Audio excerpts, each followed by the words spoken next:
America ने Iran के 3 परमाणु ठिकानों को ध्वस्त कर दिया है। इस बड़े हमले के बाद परमाणु साइट्स पर तबाही देखने को मिली है। हमले की जानकारी 22 जून की सुबह अमेरिकी राष्ट्रपति डोनाल्ड ट्रंप ने दी और अपने सैनिकों की उन्होंने तारीफ भी की। साथ ही कहा कि ऐसा दुनिया में कोई नहीं कर सकता है। अमेरिका ने अपने हमले में फोर्डो, नंताज और इस्फहान परमाणु ठिकानों को निशाना बनाया। इस बीच फोर्डो परमाणु प्लांट पर हमले की सैटेलाइट तस्वीरें सामने आई हैं। कमर्शियल सैटेलाइट इमेजरी से पता नहीं चल सका है कि ईरान का फोर्डो परमाणु प्लांट जमीन के अंदर पूरी तरह तबाह हुआ भी है या नहीं। दरअसल अमेरिका दावा कर रहा है कि प्लांट को नष्ट कर दिया गया है।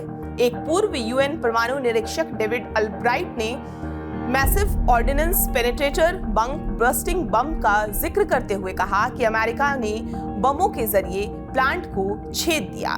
मैं उम्मीद करता हूं कि प्लांट को नुकसान पहुंचा होगा और विड अल्ब्राइट विज्ञान और अंतर्राष्ट्रीय सुरक्षा संस्थान के भी प्रमुख हैं। दूसरी तरफ सीएनए कॉर्पोरेशन के सहयोगी शोधकर्ता डेकर एवेलिथ, जो सैटेलाइट इमेजरी में विशेषज्ञ हैं, उन्होंने बताया कि जमीन के अंदर तबाही की पुष्टि नहीं की जा सकी। उन्होंने कहा कि सैकड़ों सेंट्रीफ्यूज वाला हॉल बहुत गहराई में दबा हुआ है, इसलिए सैटेलाइट इमेजरी के आधार पर नुकसान के स्तर का आकलन करना हमारे लिए संभव नहीं है। ईरान का फोर्डो परमाणु प्लांट पहाड़ों के बीच में है, जो कि जमीन के अंदर बना हुआ है। सैटेलाइट इमेज में 6 छेद दिखाई देते हैं, जहां बंकर बर्स्टिंग बम पहाड़ में घुस गए। हालांकि जमीन के ऊपर तबाही तो दिखती है और पूरा इलाका धूल से ढका हुआ है। कई विशेषज्ञों का यह भी मानना है कि ईरान हमले से पहले ही वेपन ग्रेड के उच्च संवर्धित यूरेनियम का भंडार फोर्डो से बाहर ले गया होगा और उसे ऐसे स्थानों पर छिपाया गया होगा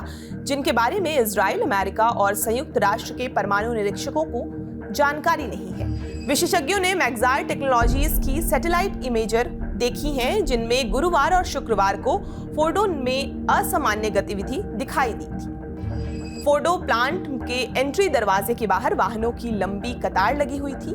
रॉयटर्स की रिपोर्ट के मुताबिक एक वरिष्ठ ईरानी सूत्र ने रविवार को बताया कि अमेरिकी हमले से पहले वेपन ग्रेड 60% अत्यधिक समृद्ध यूरेनियम का अधिकांश हिस्सा हटा लिया गया था।